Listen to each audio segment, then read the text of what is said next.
Hey, this is Daniel Seraph and welcome back to my YouTube channel. So in this lesson, I'm offering up a beginner's lesson on how to improvise on the song Use Me by Bill Withers. So if you're following my YouTube channel, you'll know that I have a Use Me backing track up, and I hope you've checked that out and jammed on that a little bit. And what we're going to do is work on some minor pentatonic scale today in order to make your soloing sound better, and we're going to work on a couple techniques on how to make it sound more like music and less like scales. So remember, if you're liking the videos, please go ahead, like it and comment and subscribe and ring that bell so that you know when I'm releasing new videos, and they're coming out all the time. So I appreciate you checking this out. Alright, let's go ahead and jump right into the lesson. Here we go.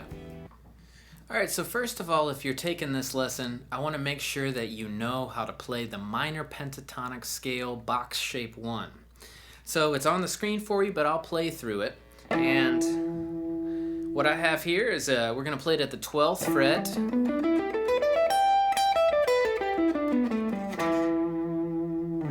Alright, so let's walk through that pentatonic scale just really quickly, just to make sure that you have it. Okay, so starting on the thickest string, we have 12, 15. On the A string, 12, 14. 12, 14. 12, 14. 12, 15. 12, 15. So I always tell all my students, make sure what goes up must come down. Alright, so we'll go back down. We got 15, 12. 15, 12. 14, 12. 14, 12. 14, 12, and finally 15, 12. So if you're getting into this lesson, make sure you know that box, because that's what we'll be using exclusively in this lesson. Alright, here we go with the track. Okay, so this is how the scale sounds over the track.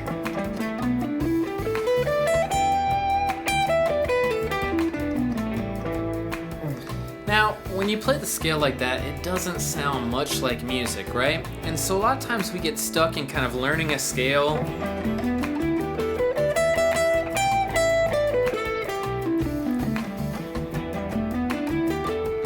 and basically, not knowing how to use it. So what I'm going to teach you today is a concept called 3-note groups. And the important thing here is that we're actually going to start on the highest note of the scale.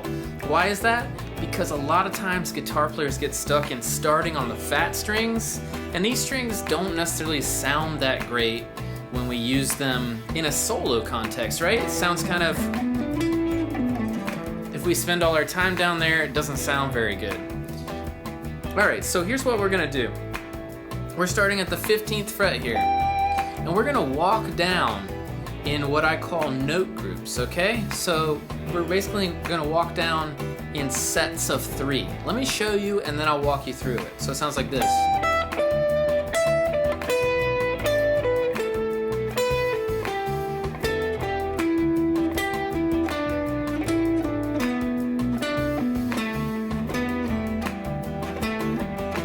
Alright, so that was descending, and then we're going to go back up.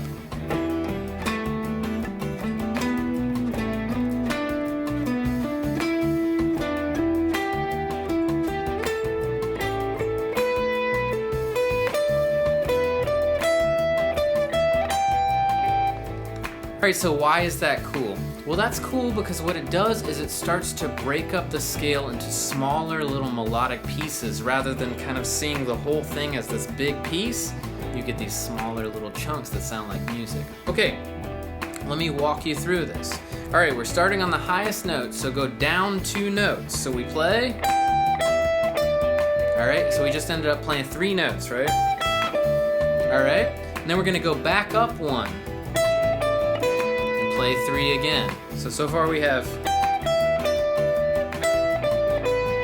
Alright. So that's 15, 12, 15. Then 12, 15, 12. All right, the next one starts on the 15th fret of the B. So we went back up a note. Okay, 3. Back up a note. All right, back up a note. Back up a note. Back up a note. Back up a note. Back up a note. And back up one more note. All right, so again, down 2, back up 1. Back up 1.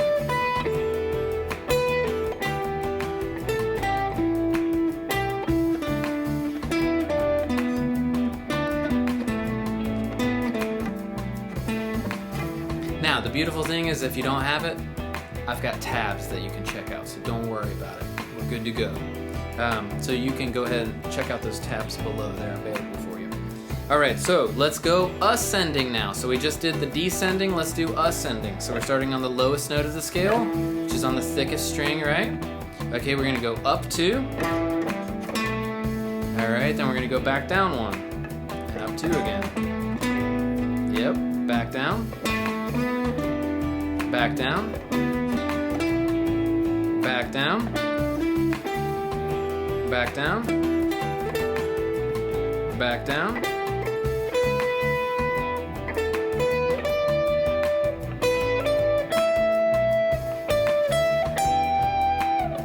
Now the thing about this is it might sound like an exercise to you right now, but check this out. Let me demonstrate how it can sound in a really musical context.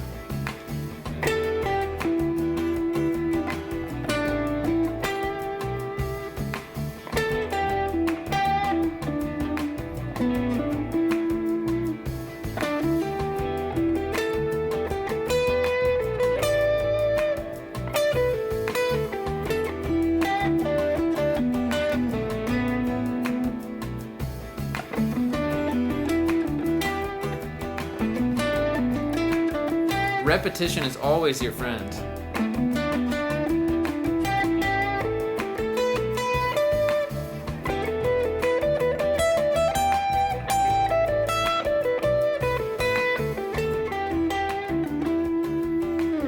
All right, so you get the picture. That's what this is about. It's about taking your scale and it's about turning it into like smaller musical fragments, because what happens to guitar players is we learn these big fretboard areas and then we want to play like all the notes in them, you know what I mean? Like basically a lot of my students, they end up learning these scales and they just want to blaze through them, you know, like, but like that doesn't always sound like music, you know. Breaking the scale up into like smaller musical fragments, it's where it's at. All right, great. I hope you enjoyed this lesson. Remember, like this video, leave me a comment. Let me know if you have any questions or anything like that. I'd love to help you out. And also make sure you subscribe to this lesson, because I'm putting out a bunch of stuff all the time and I'm hoping to have your input and put out great lessons for you. So I'd love for you to sign up. Also, I actually have a free course on my website, www.danielserif.com. The link is below. And there you can download a 5-part video course with 2 hours of great content, a 30-page ebook, and some backing tracks that are really excellent that you can jam to. And I'd love for you to kind of head over there and check it out and see you in my free course. All right, thanks again. I hope you have a great day, and take care.